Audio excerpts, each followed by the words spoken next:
नमस्कार मित्रों, इस समय हम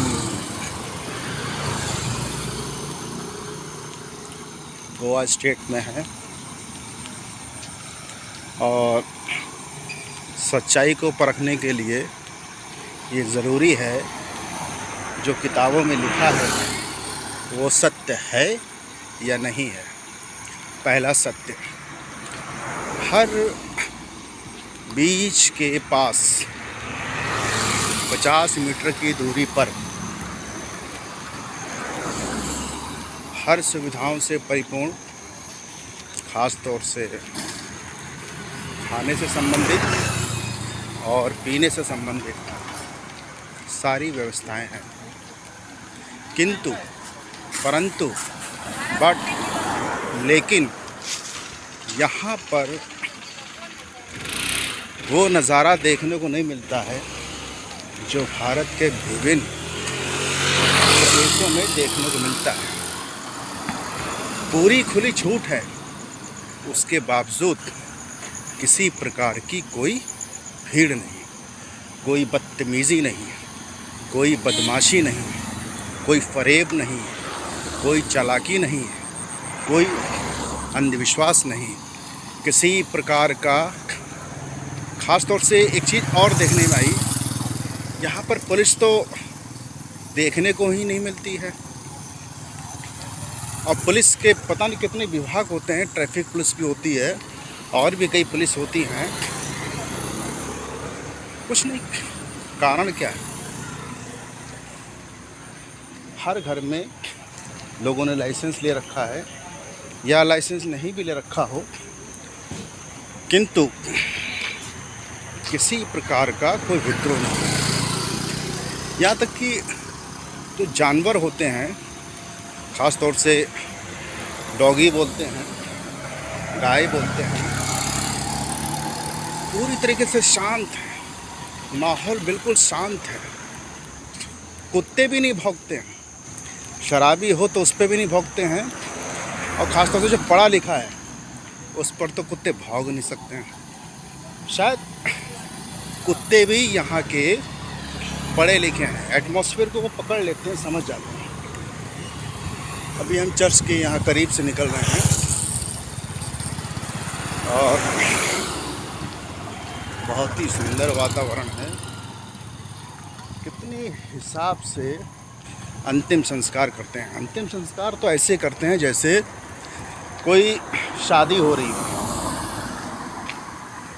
होना भी चाहिए।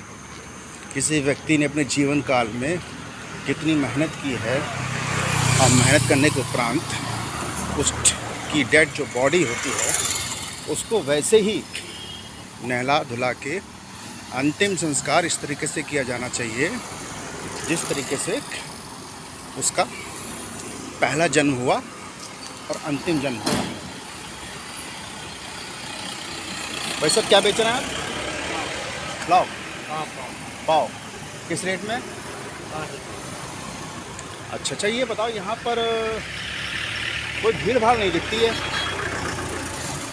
आगे? इतनी दुकानें हैं शराब की, इतनी दुकानें। मन आया भी आया।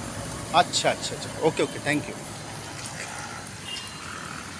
तो एक सवाल का जवाब ये आया, जब मन होगा तभी ऐसा संभव होगा।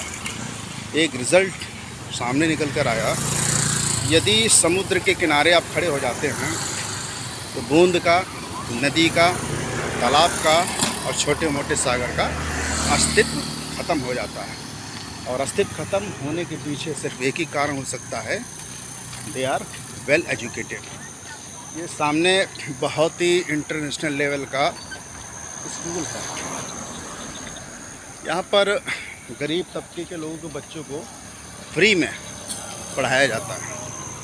और ख़ास तौर से क्रिश्चियंस लोग इस बात फोकस नहीं करते हैं वो किस जाति, धर्म, लिंग या संप्रदाय के, बट उनका एक ही फोकस रहता है, एन केन प्रकारेण हमारी शिक्षा का, हमारे कल्चर का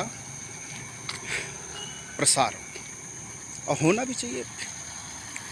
भाई जो शिक्षा देगा फ्री ऑफ कॉस्ट उसका तो प्रचार होगा ही।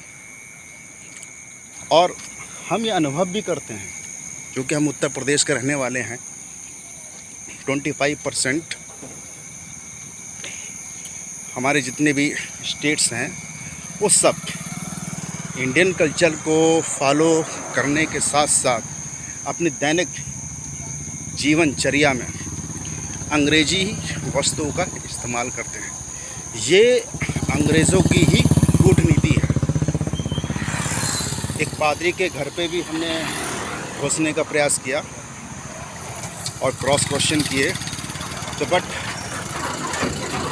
उन्होंने एज ए रिक्वेस्टेड वे में मोबाइल बंद करने के लिए बोल दिया। हमने अपना इंट्रोडक्शन दिया और जो प्रश्न किए उसका जवाब बड़ा लाजवाब। कहीं भी किसी भी मतलब हर 50 कदम की दूरी पर एक शराब की दुकान। मतलब हमारे देश को बर्बाद करने के लिए अंग्रेज़ों ने शुरू से ही नशे का सर्वप्रथम इस्तेमाल किया।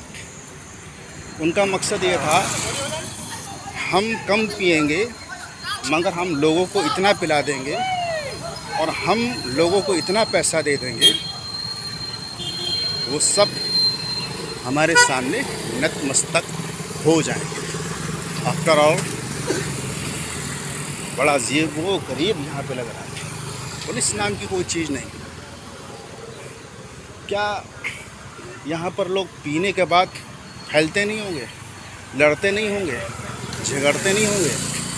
और बड़ी सोच में मैं पड़ गया। सुबह 6 बजे वाइन बार की दुकान पे लेडीज़ लोग शराब खरीदती हैं, लड़कियां लोग शराब खरीदती हैं, मगर उनके घर पर लड़ाई नहीं होती है। भैया क्यों नहीं लड़ाई होती है? कारण क्या है? आखिर इसके पीछे कारण क्या है? शायद एक ही कारण हो सकता है कि वो अपने कर्म पर, वर्क इज़ द वर्शिप, उस पर विश्वास करते हैं। पियो, खाओ, मस्त रहो, अंधविश्वास के चक्कर में ना पड़ो। दुनिया पे अगर हुकूमत करनी है तो मेहनत करना सीखो, पढ़ना सीखो, उसके बाद किसी की गुलामी करना सीखो। गुलामी भी ऐसी करो